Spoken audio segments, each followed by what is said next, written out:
우리가 예수 믿는 거는요, 예수님 따르는 거요. 생명의 길, 저게 생명의 길이다, 저게 복 받는 길이다, 저게 은혜 받는 길이다, 손가락으로 주님이 가르쳐 주시지 않고요, 이 길이 생명의 길이라서 당신이 먼저 앞장서서 가시는 거예요. 그러면 우리는 주님 가신 길 그대로 주님 따라가기만 하면 생명의 복을 받고, 은혜의 복을 받고, 하늘의 복을 받고, 하나님 역사 일어나는 거예요. 그래서 우리가 예수 믿는 건 주님 따르는 건데, 성경은 이렇게 그래요.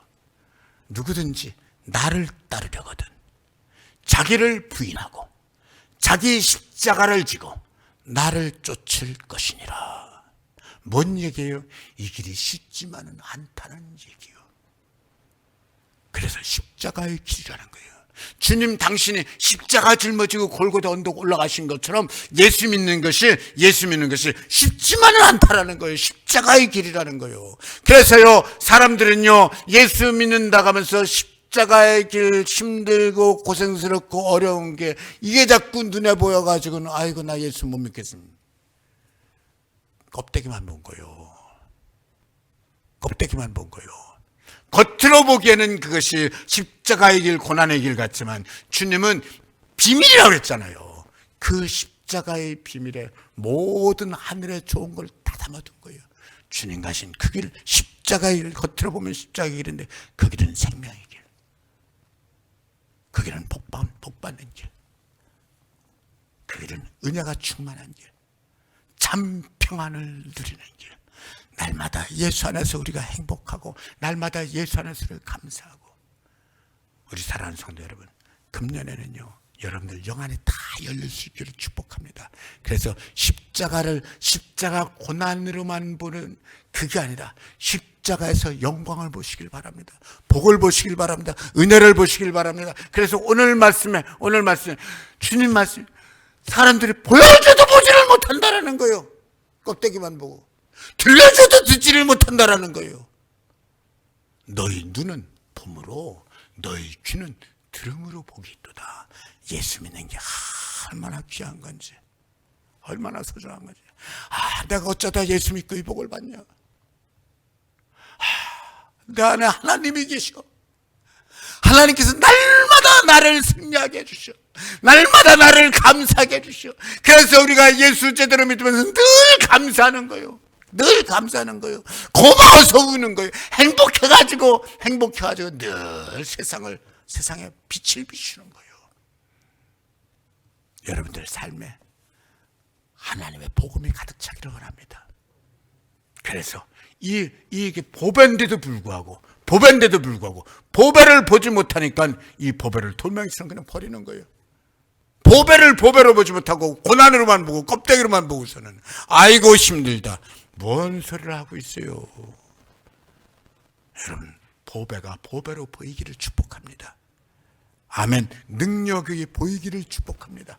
하나님 나라가 보이기를 축복합니다. 우리 주님의 사랑의 손길이 보이기를 축복합니다. 그래서 날마다 주님과 함께 가면서 행복하게 웃고 감사하고 사랑하고 기뻐하고. 그러니까 우리 믿음에 들어가는 사람은 다 그 얘기를 하는 거예요. 나는 예수 없이는 못 삽니다.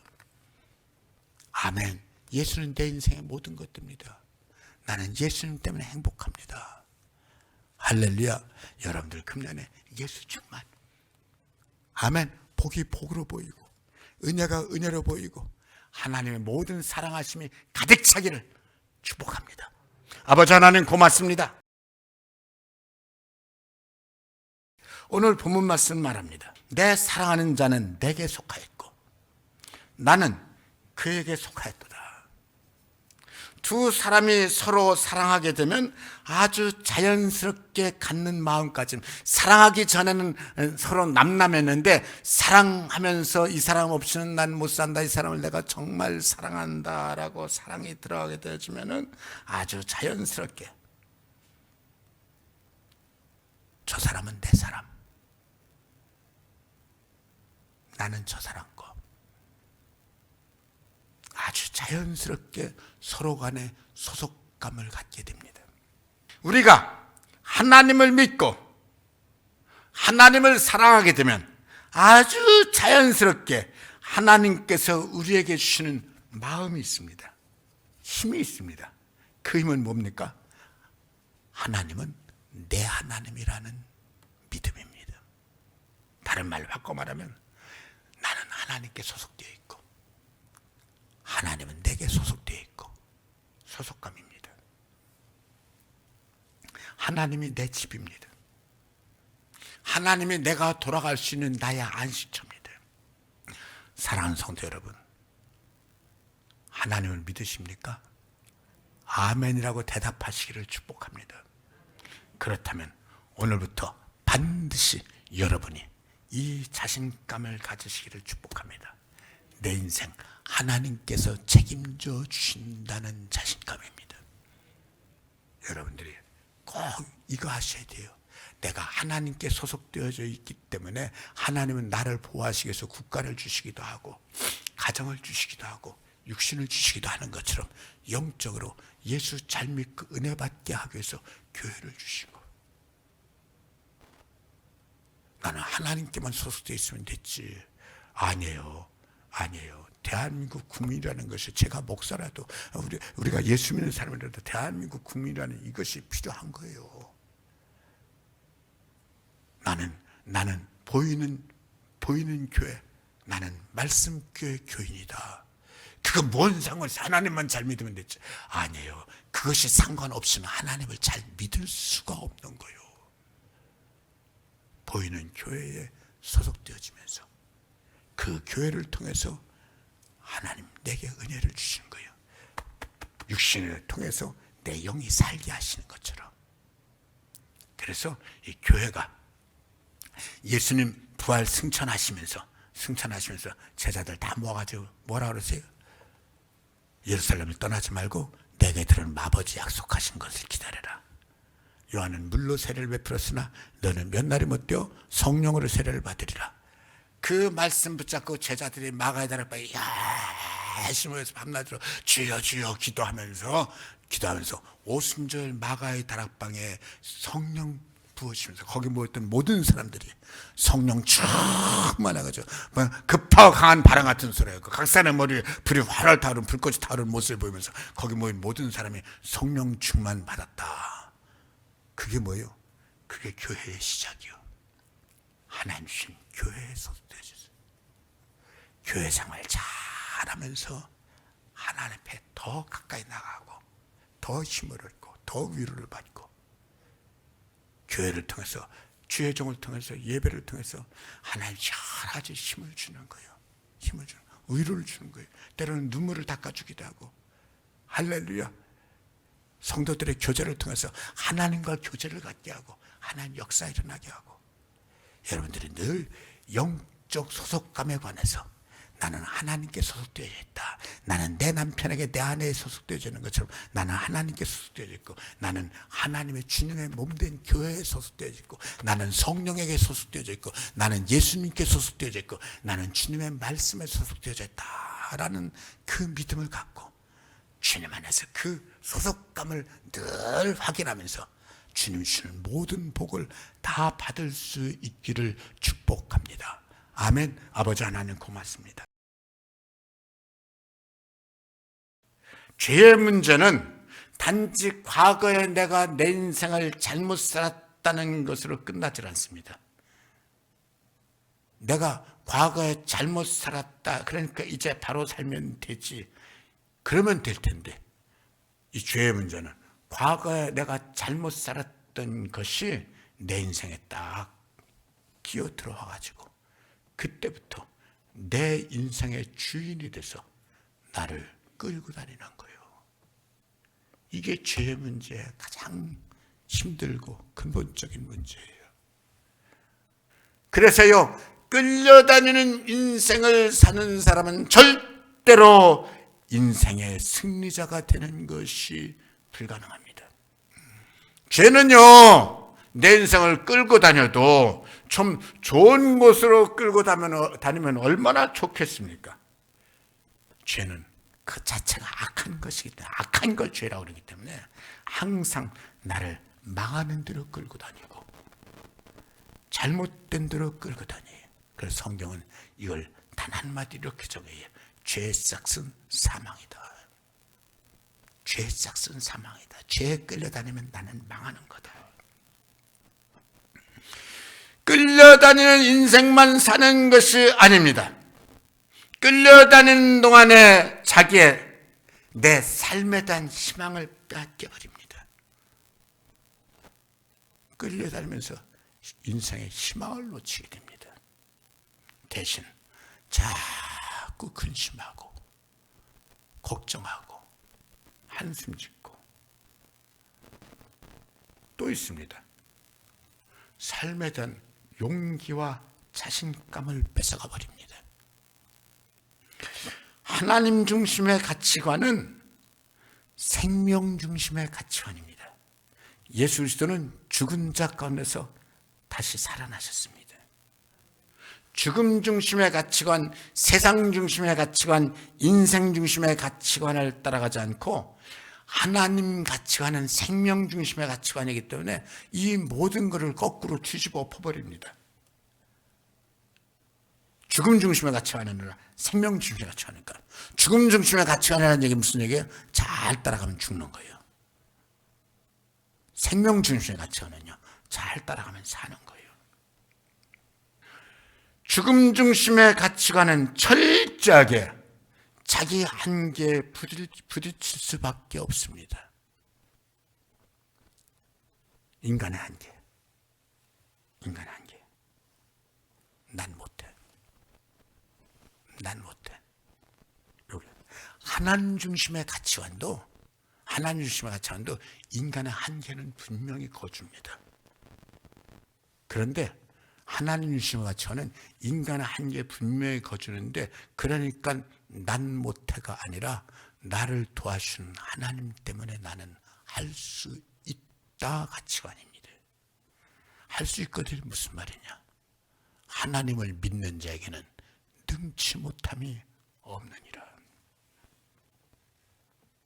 나는 알 수 없지만 내게 능력 주시는 자 안에서 나는 모든 것을 할 수 있느니라. 성경은요, 줄이고 목마를 때라도 네 인생 복 있다. 왜? 하나님이 개입하시니까. 하나님이 개입하시니까. 항상 기뻐하라. 뭔 얘기예요? 긍정을 얘기하는 거예요. 범사에 감사하라. 뭔 얘기? 무슨 일에도 감사하라. 무슨 일이 있어도 긍정을 얘기하는 거예요. 어떻게 그게 가능해요? 나를 도와주신 하나님을 믿기 때문에 가능한 거예요. 그래서요, 믿음은요, 긍정생활이고요. 긍정생활은 그래서 항상 용서할 수 있고, 그럼에도 불구하고 사랑할 수 있고, 그럼에도 불구하고 희망할 수 있고, 희망을 뺏기면 긍정을 놓치는 거예요. 하나님 하시면 되는 거요. 하나님 다 부족, 하나님이 다 해주실 줄 믿고 마음 놓고 웃고 감사하고 예수 이름으로 절대로 부정적인 생각 갖지 말고 승리하시기를 축복합니다. 아버지 하나님 고맙습니다. 예수님께서 들려주신 말씀입니다. 주님께서 이 말씀을 하시면서 주시는 결론입니다. 비록 이웃 때문으로는, 벗 때문으로는 일어나서 주지 않을지라도 그 간청함을 인하여서는, 계속해서 두드리는 그 두드림을 인하여서는 요구대로 주리라. 주님은 이 이야기에서 이웃 이야기를 하는 겁니까? 아닙니다. 하나님 이야기를 하시는 겁니다. 하나님 이야기. 사람도 하도 두드리면 이웃이라는 것 가지고는 안 일어나도 그렇게 두드려야 되는 그 간청함을 인하여서는 일어나 들어준단 말입니다. 하물며 선하신 하나님, 사랑이 가득하신 하나님께서 그렇게 간청하는데 왜 안 들어주시냐? 그 얘기를 하시는 겁니다. 주님은 지금 뭔 말씀을 하신 거예요? 우리에게 응답받는 기도의 비결을 가르쳐 주시는 겁니다. 하나님을 향하여 대책이 없을 정도로 두드리는 사람이 되라는 말씀입니다. 그 간청함을 인하여는 하나님이 들어주신다. 이게 주님 말씀입니다. 사랑하는 성도 여러분, 요즘 성도들이 왜 기도 응답을 옛날보다 전에보다 많이 못 받고 기도 응답이 적은지 아세요? 기도를 너무 얌전하게 하기 때문입니다. 다른 말로 말하면 이 시대는 기도의 간절함이 없어졌다는 말이기도 합니다. 하나님께서 오늘날의 성도에게 가장 아쉬워하는 것이 뭐라고 생각합니까? 쉽게 기도 포기하는 겁니다. 기도해도 안 들어주더라. 주님 말씀을 빌리면 그렇게 강렬하게, 그렇게 간절하게 기도하지 않아서 응답 못 받아놓고는 그렇게 달려들지 않은 자기는 정당화시키고 애꿎게 하나님 보고 기도 응답해 주지 않는다고 서운하지 말란 말입니다. 하나님 앞에서 간절한 인생이 되시기를 축복합니다. 은혜 간절한 성도 되시기를 축복합니다. 간절한 기도의 능력을 아는 성도 되시기를 축복합니다. 그리고 그 기도와 은혜의 능력으로 나머지 것들도 다 받는 역사가 있기를 축복합니다. 그래서 믿음의 사람들은 세상에 하나님을 알지 못하는 사람들보다 훨씬 더 인생을 간절하게 살아갑니다. 믿음의 사람은 훨씬 더 인생을 진실하게 살아가고 소중하게 살아갑니다. 왜요? 이것이 얼마나 소중한지 이거를 아는 복을 받았어요. 어떤 경우에 있더라도 여러분의 인생을 사랑하시기를 축복합니다. 에라 모르겠다, 이 판에 될 대로 되라 하는 자포자기의 심정은 죄악입니다. 왜 그게 죄악인지 아십니까? 자기 인생을 사랑하지 않기 때문입니다. 기도할 이유가 있는 사랑, 밤새도록 문을 두드릴 이유가 있는 사랑, 그 사람이 진정 복받은 사람인 것을 인정할 줄 아는 여러분 되시기를 축복합니다. 기도할 이유가 있는 사람은 그만큼 인생을 사랑하는 사람입니다. 기도 없이도 얼마든지 잘 지낼 수 있는 사람은 죄송합니다마는 지금 자기 인생이 죽어가고 있는 것입니다. 기도가 살면 영이 삽니다. 기도가 살면 인생이 삽니다. 내 영이 살아있으면 내 영은 기도가 얼마나 소중한 것인지를 압니다. 기도하는 것은 내 인생을 능력 있게 하는 것입니다. 왜요? 인생은 정말 소중하기 때문입니다. 내 인생보다 더 소중한 것은 세상에 없습니다. 간절한 인생, 기도의 인생으로 응답받는 인생, 하나님의 능력이 가득 찬 여러분들의 삶이 되시기를 축복합니다. 하나님을 믿는 것은 단지 내가 하나님을 믿습니다를 넘어서 내가 살면서 필요한 모든 것들을 하나님께서 확실하게 책임져 주시는 줄을 알고 그 모든 것들에 대해서 하나님께로부터 공급받는 것입니다. 하나님께로부터 힘을 얻는 것입니다. 이것을 알면서 마음 놓고 내 인생을 하나님께 맡기는 것입니다. 하나님께서 확실하게 책임져 주신 것이 믿어지면 인생에 자신이 있으니까 평안할 수 있는 거예요. 두려움이 없는 거예요. 살면서 불안해하는 것은 인간의 본능 같지만 실은 하나님께서 하시는 것을 자신 있게 믿으면 하나 문제가 되지 않습니다. 불안할 필요가 없다는 말입니다. 하나님께서 우리에게 주신 믿음은 단순한 긍정이 아닙니다. 단순히 긍정하는 자세가 아닙니다. 하나님은 믿음의 사람들에게 승리의 길을 확실하게 보여주십니다. 하나님은 믿음의 사람들에게 진짜 희망을 열어주십니다.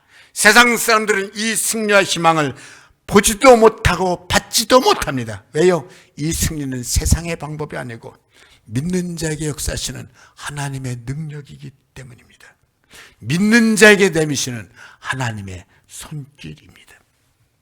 오늘 본문 말씀에서 적장 골리앗 앞에 모든 이스라엘 군사들이 다들 싸울 의욕을 잃어버리고 무서워합니다. 근데 그때 다윗이 왕에게 하는 말입니다.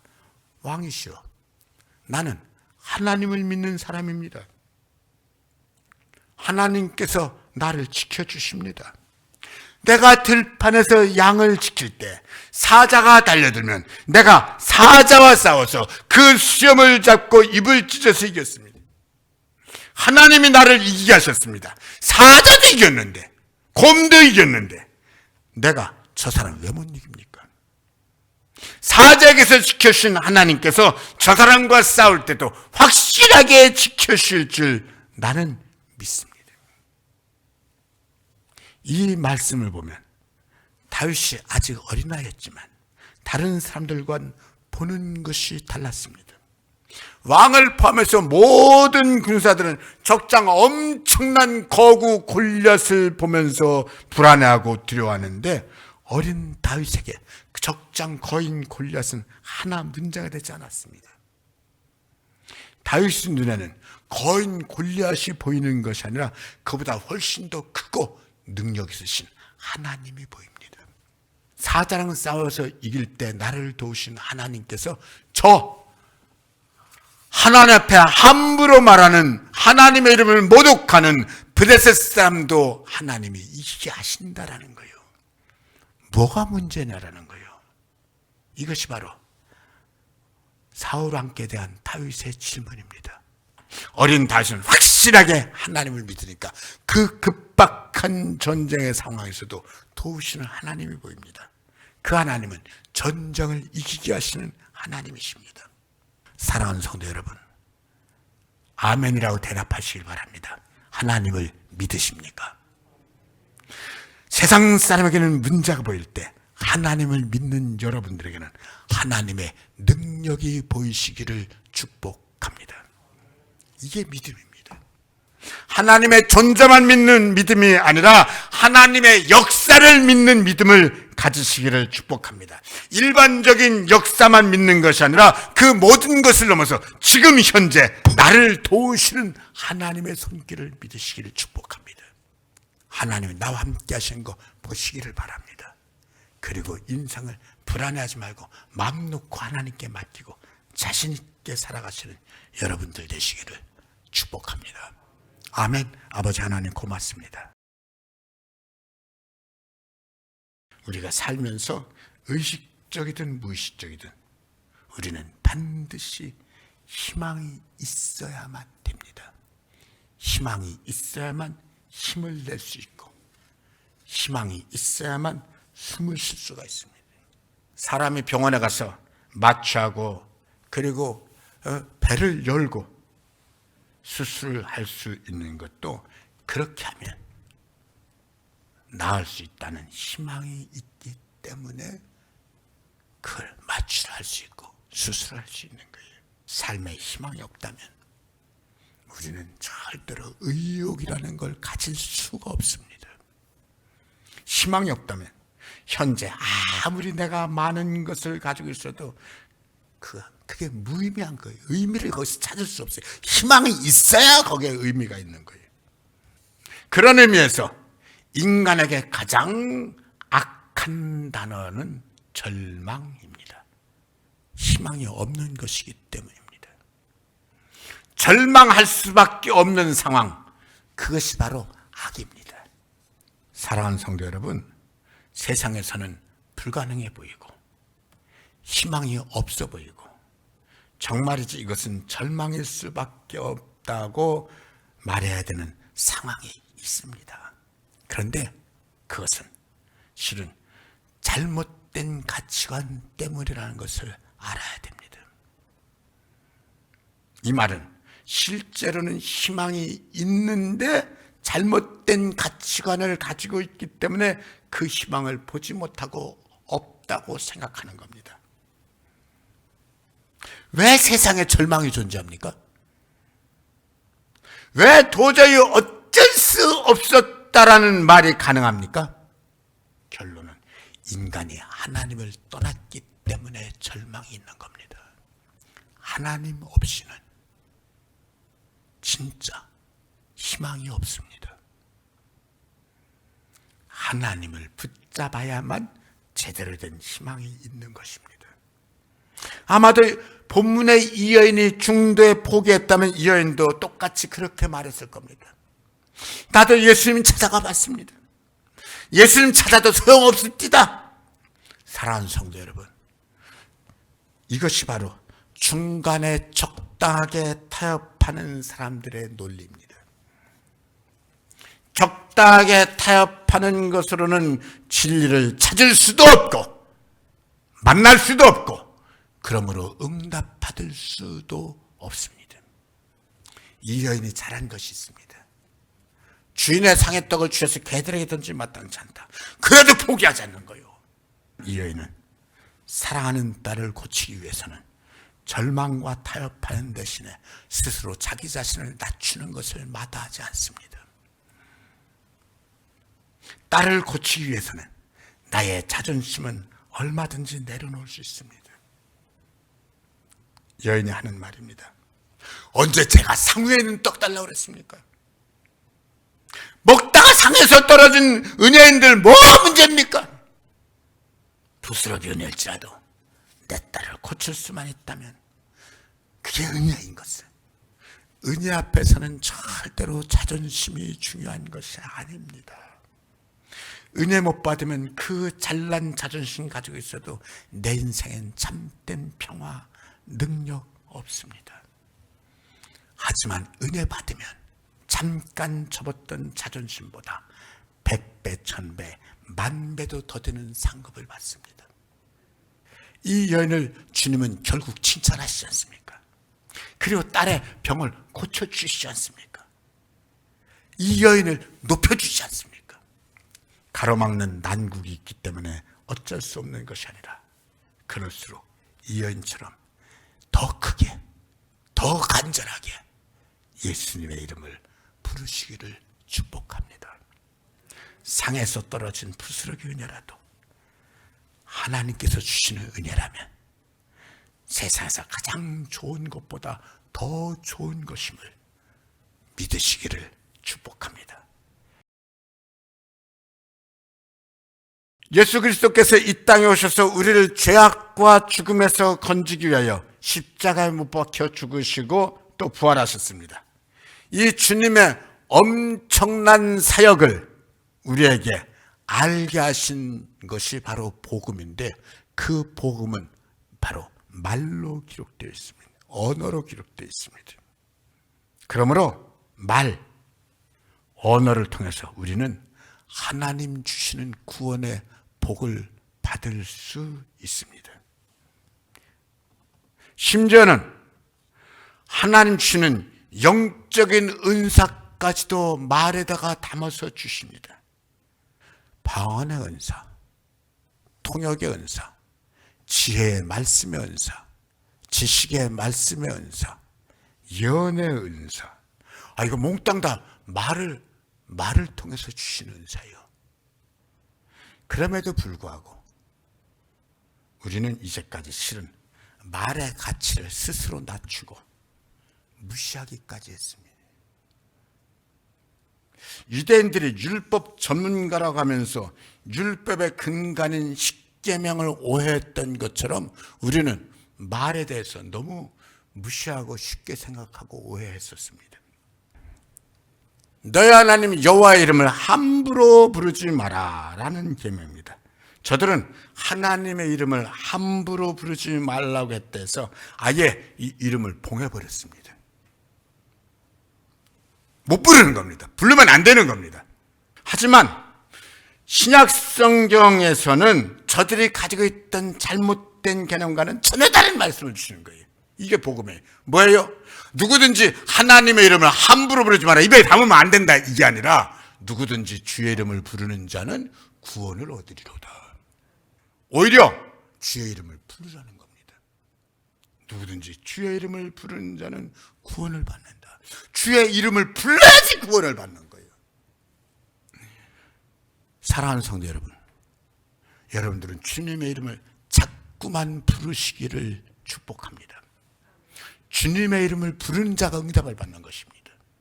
주님의 이름을 부르는 자가 그 능력을 덧입고 주님의 역사가 일어나는 인생이 되는 것이 성경에서 가르쳐준 말씀입니다.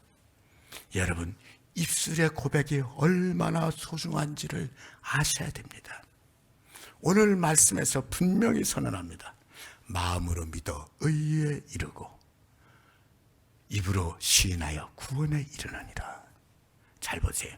마음으로 믿어 의에 이르니까 그러면 됐다, 끝이다, 이렇게 말하지 않습니다. 마음으로 믿어 의에 이르고 입으로 시인하는 것이 중요하단 말입니다. 입으로 시인하여 구원에 이르느니라. 우리 믿음에 있어서 입술로 부르고 입술로 고백하는 것이 얼마나 소중한 것인지 아는 성도 되시기를 축복합니다. 항상 은혜 충만 받기를 원하십니까? 자꾸만 입술을 벌려 부르짖어 고백하시기를 축복합니다. 아멘이 살아있는 입술이 되고, 기도가 살아있는 입술이 되고, 찬송이 살아있는 입술이 되고, 은혜가 살아있는 입술이 되시는 것이 정말 복받는 것입니다. 기도가 습관이 되어야 되듯이 입술의 고백도 습관이 되어야 된다는 말입니다. 은혜도 자연스럽게 은혜 받는 입술이 될 정도로 여러분들의 마음이, 삶이, 입술이 은혜에 충만하게 젖어 있어서 자연스럽게 마음이 아멘 감동하는 것처럼 입술도 아멘 감동하시고 삶도 아멘 감동하시기를 축복합니다. 여러분들이 정말로 은혜를 사모하면서 말씀을 들을 적마다 아멘이 습관이 되고, 말씀을 받을 적마다 은혜가 채워지고, 말씀을 받을 적마다 하나님의 기적이 일어나고, 성령의 기름 부으심이 있는 우리 모든 성도들 되시기를 축복합니다. 아버지 하나님 고맙습니다. 은혜는 고마운 마음을 갖게 하고 또 그 고마움을 갚으려고 하는 마음을 갖게 하는 것이 은혜입니다. 즉 인생이란 은혜를 알면서 제대로 된 인생이 시작되는데, 제대로 된 인생이 시작되면서 어떻게 해요? 인생은 고마워하면서 사는 거예요. 고마워하면서. 인생의 목표는 뭡니까? 돈을 많이 벌어야지, 출세해야지. 아니에요. 아직도 인생 모르는 분들이에요. 인생의 진정한 목표는 은혜 갚으면서, 고마움을 갚으면서 살아가는 것이 인생입니다. 그래서 살아가면서 하나님의 은혜가 보이고 그 은혜를 갚고자 하여 뭔가를 자꾸 하나님께 갖고자 하면서 드리려고 하는 행위, 이게 인생에서 가장 아름다운 거예요. 하나님께 고마워하면서 진심으로 하나님께 영광을 돌리는 모습, 그것을 우리는 예배라고 부릅니다. 그러므로 제대로 된 예배에 반드시 들어있는 것이 뭡니까? 고마워하는 마음, 은혜 갚고자 하는 마음, 이게 제대로 된 예배에 들어있는 필수. 이거는 양념이 아니라 밥으로 말하면 쌀입니다. 쌀. 은혜를 갚기 위해서 무언가를 드리는 행위, 그것이 예배입니다. 은혜가 클수록, 은혜가 커 보일수록 더 좋은 것을 드리려고 합니다. 그래서 하나님의 은혜를 아는 사람일수록 가장 좋은 것을 하나님께 드리려고 하는데, 가장 좋은 게 뭡니까? 사도 바울은 이렇게 고백합니다. 나는 살아도 주님 것, 죽어도 주님 것, 내 인생은 사나 죽으나 주님 겁니다. 예배는 감사함으로 그 고마움을 갚기 위해서 하나님께 드리는 것이 예배인데, 그 고마움의 절정에 나를 하나님께 드리는 것입니다. 그리고 그 예배가 연락되어진 이삭, 연락되어진 모세, 바울, 이사야, 그들의 모든 인생을 하나님은 다 책임져 주셨습니다. 어느 정도로 책임져 주셨어요? 완벽하게. 사랑하는 성도 여러분, 우리는 하나님께 항상 예배를 드립니다. 예배 드렸다는 것에 만족하지 않고 진심으로 하나님께서 받으시는 예배를 드리는 성도들 되시기를 축복합니다.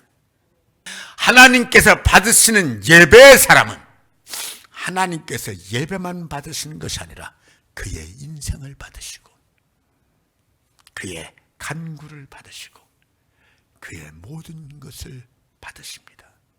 그러므로 하나님 받으신 모든 것은 하나님이 책임져 주시며 하나님이 갚아주신 것을 믿으시기를 축복합니다.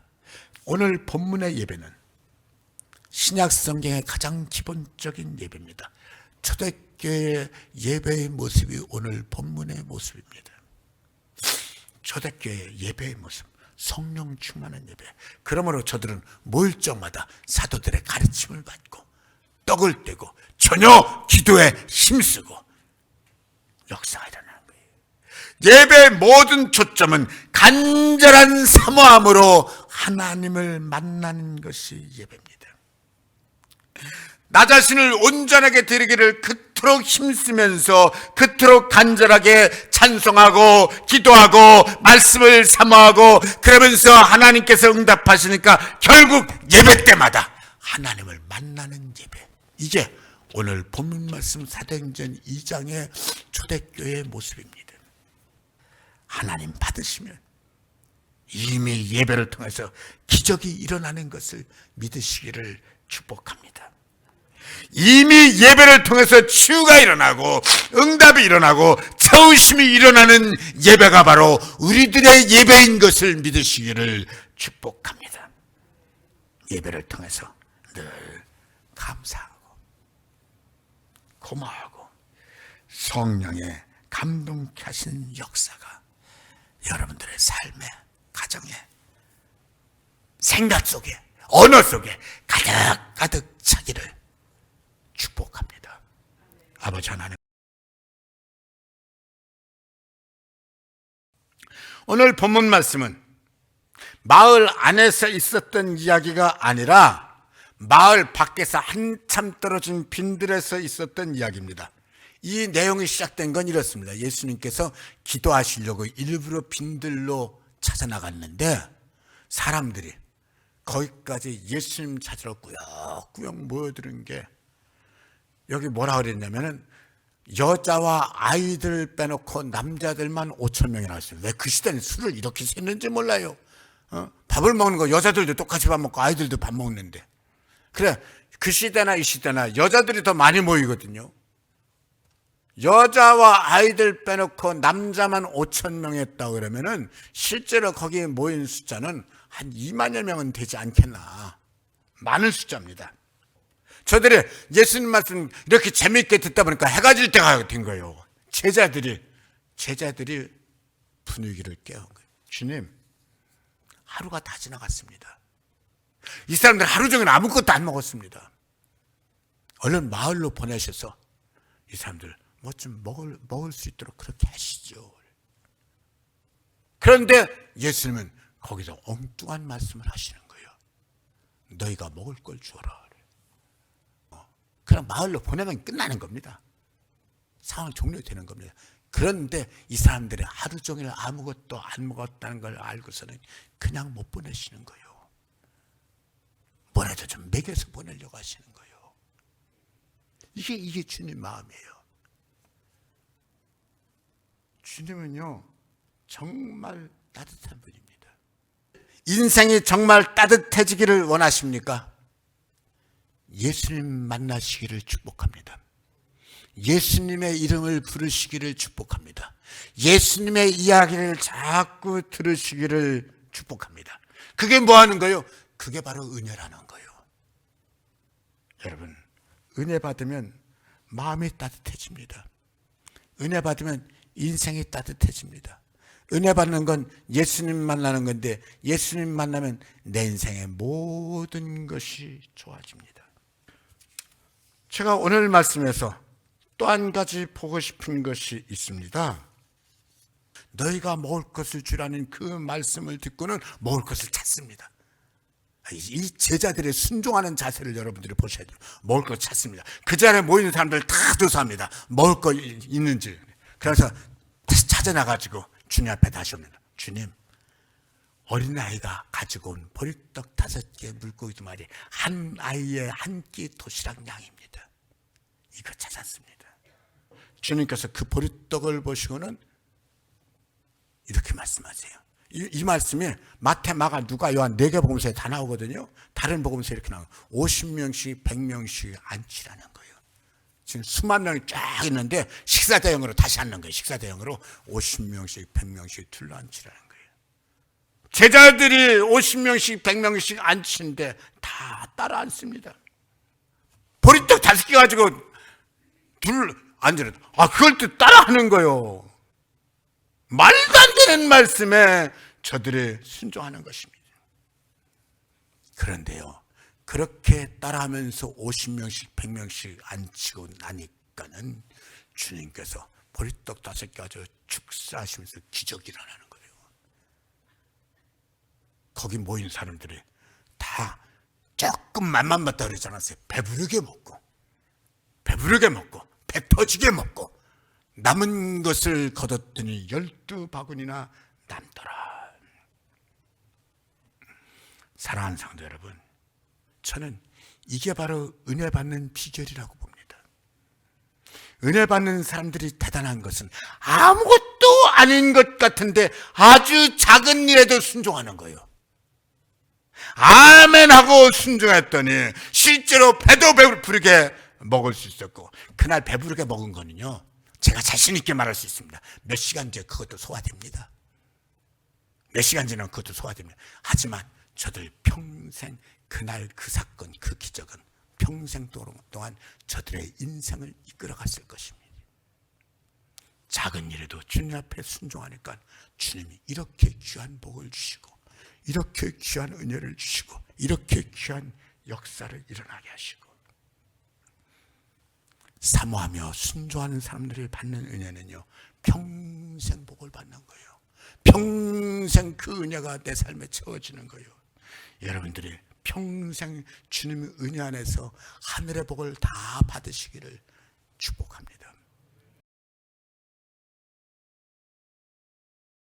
오늘 본문 말씀에서 주님은 말씀하시는, 오늘 본문 말씀이 요한복음 17장입니다.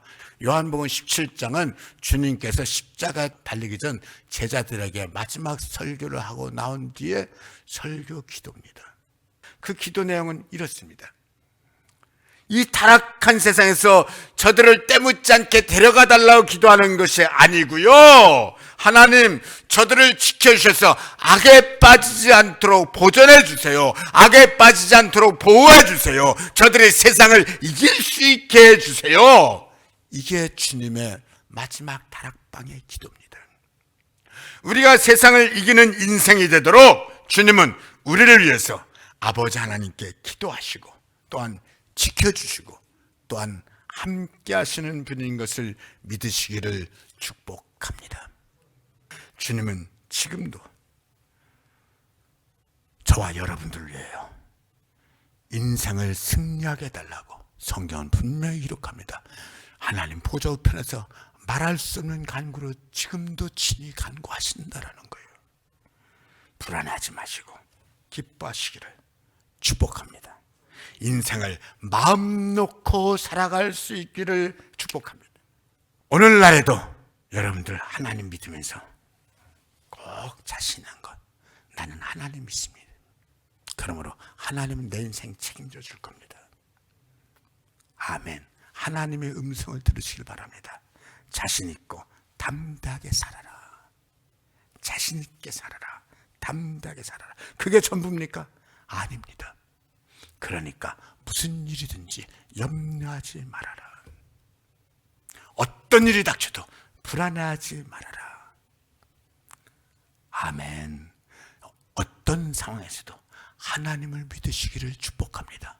합력하여 선을 이루시는 하나님입니다.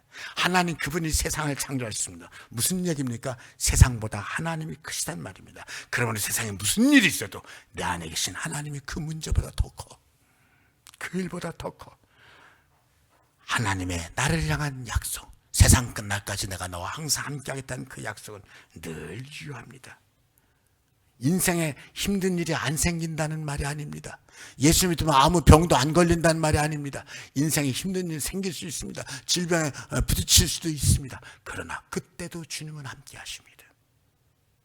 그때도 주님은 내 곁에 계시고 내 삶을 만드시고 내 인생을 붙잡아 주셔서 인생을 이기게 하십니다. 믿음으로 승리할 수 있기를 축복합니다. 믿음으로 사는 거예요. 이 믿음은요, 기도가 항상 살아있는 거예요. 왜요? 기도를 하지 않으면 내가 믿는 건지 안 믿는 건지 내 자신도 잘 몰라. 기도하면은 그때마다 와닿는 거예요. 우리가 하나님을 믿을 때 하나님의 역사가 일어납니다. 하나님의 능력이 역사합니다. 하나님의 은혜가 역사합니다. 하나님의 평안함이 함께 하십니다. 자신 있게 예수 붙잡고 늘 승리하는, 담대하게 살아가는 여러분 다 되시기를 축복합니다. 아멘. 아버지 하나님 고맙습니다. 오늘 본문엔 이런 말씀이 있습니다. 어두운 데 빛이 비추라 말씀하셨던 하나님께서 예수 그리스도의 얼굴에 있는 하나님의 영광을 아는 빛을 우리 마음에 비추셨느니라. 하나님의 영광을 볼 수 있는 빛을 우리 마음에 비춰 주셨다. 예수 그리스도의 얼굴에 있는 하나님의 영광, 예수 그리스도의 얼굴에 있는 하나님의 영광 한번 생각해 보십시다. 고통스러운 십자가에 달려있는 주님의 얼굴에서, 그 고통 속에서 힘들어하는 주님의 얼굴에서 하나님의 영광을 볼 수 있겠습니까? 아니, 과연 십자가 위에 그 몸부림치는 고통당하는 예수님의 얼굴에 하나님의 영광이 있기나 한 겁니까? 그런데 사랑하는 성도 여러분, 주님과 함께 십자가에 달렸던 강도 한 사람은 가시면류관을 쓰고 십자가에 달린 주님의 얼굴에서 하나님의 영광을 보게 됩니다. 하나님의 희망을 보게 됩니다. 하나님 나라를 보게 됩니다. 하나님의 의를 보게 됩니다. 그러면서 이 강도는 주님께 이렇게 말씀을 드립니다. 주여, 당신의 나라에, 그 영광의 나라에 나도 들어갈 수 있겠습니까? 세상에는 그 어떤 희망도 남아있지 않던 강도, 지난 날을 뒤돌아봐도 아름다운 것은 하나도 없고 후회만 가득 남아있는 이 강도는 주님의 얼굴에서 하나님 나라의 희망을 찾아냅니다. 세상의 모든 것을 이기는, 넘어서는 평안을 찾아냅니다. 하나님의 의를 찾아냅니다. 하나님의 영광을 바라봅니다. 그리고 나 같은 죄인까지도 건져줄 수 있는 사랑과 용서를 발견합니다. 주님은 말씀하십니다. 내가 오늘 밤에 나와 함께 낙원에 있으리라. 세상이 너무 힘들게 할지라도, 혹은 세상의 여러 가지 일들에 지쳐서 때로 주저앉고 싶을지라도 주님의 얼굴을 바라볼 줄 아는 성도 되시기를 축복합니다.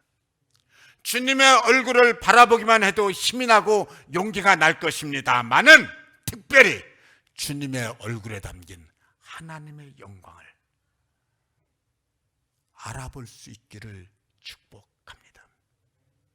우리가 사방으로 우겨쌈을 당하여도 쌓이지 아니하며 답답한 일을 당해도 낙심하지 아니하며 박해를 받아도 버림받지 아니하며 거꾸로뜨림을 당해도 망하지 아니하고 우리가 항상 예수의 죽음을 몸에 짊어지면 예수의 생명이 또한 우리 몸에 나타나게 하려 함이라.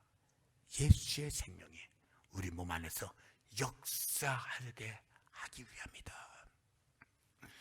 생명이신 예수님께서 내 안에 계시니까 사방으로 우겨쌈을 당하여도 우리는 쌓이지 않습니다. 답답한 일을 당해도 우리는 낙심하지 않습니다. 왜요?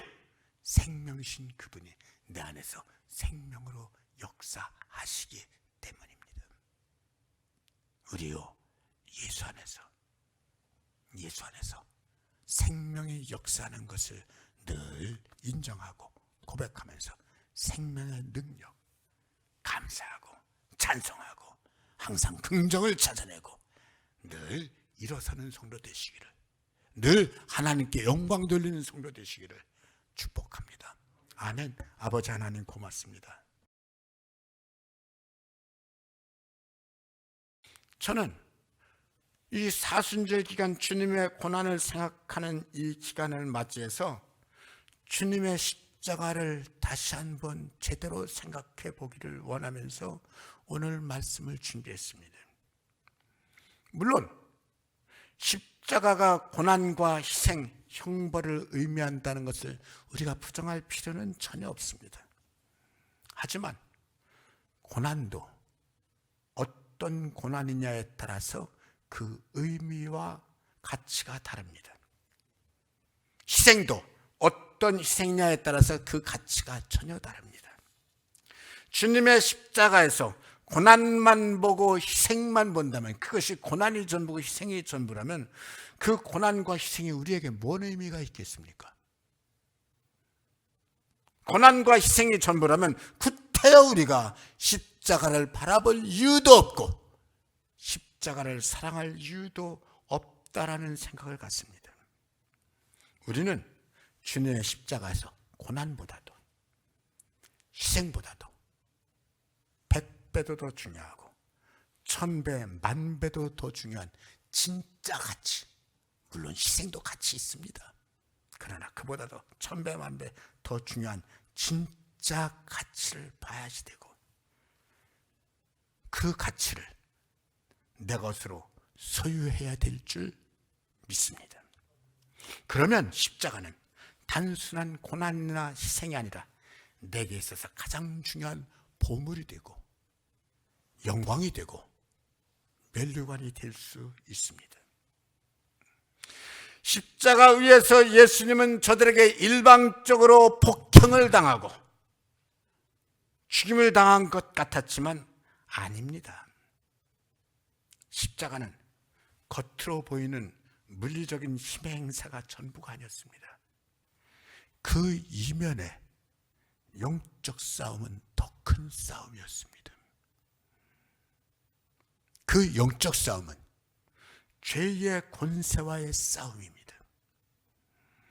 대제사장 무리들의 포악함과 분노에 대항하여 그럼에도 불구하고 끝까지 사랑하신 하나님의 승리가 십자가인 것을 믿습니다. 그렇게 포악한 말로 저주하고 채찍질하고 주먹으로 치고 그럼에도 불구하고 주님은 저들을 미워하지 않으십니다. 오히려 저들을 위해서 사랑하며 기도하십니다. 아버지여, 저들이 알지 못해 그렇사오니 저들의 죄를 용서하여 주옵소서. 주님은 십자가에서 고난당하고 패배한 것이 아니라 선으로 악을 이기면서 승리하셨다는 말씀입니다. 그러므로 십자가는 주님께서 다 이루셨다고 선언하면서 삶을 마치는 바로 그 순간에 아무 힘없이 죽임당하신 사건이 아니라 죄로 말미암아 고통당하는 모든 인류를 그 악한 죄악에서 건지시는 구속의 사건이 되고, 죽음이 세상을 지배하는 것이 아니라, 죄악이 세상을 지배하는 것이 아니라 하나님의 사랑이, 하나님의 생명이, 하나님의 구원이 그 모든 것을 이기게 하시는 하나님의 승리 사건이 되어 버렸습니다. 누구든지 아무리 흉악한 죄악에 빠져서 끌려다니던 사람이라 할지라도, 죄악에 늘 질질질질 끌려다니던 사람이라도 예수 그리스도 그분이 나를 올가매는 죄의 권세를 깨뜨리셨고 그 결박을 십자가에서 풀으셨다는 것을 믿는 사람은, 믿기만 하면 예수님과 함께 그도 저주에서 생명으로 주소를 옮기게 되는 하나님의 역사가 일어나게 되었습니다. 사랑하는 성도 여러분, 우리 모든 성도들이 주님의 십자가를 꼭 붙잡으면서 십자가를 통해서 주는 하나님의 모든 그 사랑을, 그 생명을, 그 은혜를 다 받으시기를 축복합니다. 주님의 십자가는 나를 건지기 위해서 생명을 바치기까지 한 십자가입니다. 십자가의 생명, 여러분 내 겁니다. 여러분 겁니다. 십자가의 죽음을 생명으로 바꾼 그 권세, 여러분 겁니다. 아멘. 내 겁니다. 어느 날 가인에게 하나님 말씀하십니다. 가인아, 내게 죄의 욕망은 있으나 너는 죄를 다스려야 될지니라. 죄의 욕망을 다스려야 된다는 말은 그 욕망을 이겨야 된다는 말입니다. 하지만 이미 욕망의 마음을 빼앗긴 가인은 하나님 그 말씀이 맞다고 인정하면서도 그 말씀을 붙잡지 못하고 결국은 망하는 길로 들어서게 됩니다. 사랑하는 성도 여러분, 우리의 인생은, 여러분의 인생은 반드시 복된 인생이 되어야 됩니다. 반드시 은혜에 충만한 성도들 되시기를 축복합니다. 그러기 위해서 여러분들의 마음을 나도 모르게 거짓에게 빼앗기지 마시기를 바랍니다. 세상 욕망의 마음을 빼앗기면 나도 모르게 이미 내 안에 벌써 평안이 없어집니다. 벌써 감사를 잃어버립니다. 진리 대신에 썩어질 것들에 자꾸만 내 인생을 끌고 가게 됩니다. 그러므로 잘못된 줄 알면서도 끌려가는 인생이 되어버립니다. 어느새 내 삶의 은혜는 없어지고, 은혜를 잃어버리면 전보다 훨씬 더 가진 것이 많은 것처럼 보이는데도 실제로는 모든 것이 빡빡해지고 힘들어집니다. 사랑하는 성도 여러분, 여러분의 복된 인생을 위해서 여러분들의 마음을 거짓에 빼앗기지 마시기를 축복합니다. 하나님 그분만이 진리이고, 하나님 그분만이 사랑이고, 하나님 그분만이 참된 평강이고 소망이고 은혜입니다. 오늘 말씀에서 하나님은 분명하게 선언하십니다. 의인의 길은 돋는 햇살 같아서 크게 빛나 한낮의 광명에 이르거니와 악인의 길은 어둠 같아서 그가 걸려 넘어져도 그것이 무엇인지 깨닫지 못하느니라. 악인의 길은 인생이 깜깜해가지고 맨날 넘어지는데 왜 넘어져? 보이지가 않으니까. 근데 왜 걸려 넘어졌는지도 몰라. 의인의 길은 돋는 햇살 같아서 그 앞길을 하나님 환하게 비춰주시고, 그 마음이 그렇게 밝고 감사하고, 그러면서 이 말씀에서 뭐예요? 내 아들아, 내 말에 주의하면서 내 말하는 것에 내 귀를 기울여라. 깜깜한 길을 가지 말고 이 광명한 길 같은 이 복받는 길을 가라. 어떻게? 모든 지킬 만한 것 중에 더욱 내 마음을 지켜라. 여기서 마음을 지킨다는 말은 마음을 내 마음대로 한다는 말이 아니라 은혜 안에 있게 한다는 말입니다. 마음을 지키는 것은 진리 안에 있게 하는 것입니다. 감사와 사랑 안에 있게 하는 것입니다. 사랑하는 성도 여러분, 세상이 아무리 좋은 것들로 유혹하고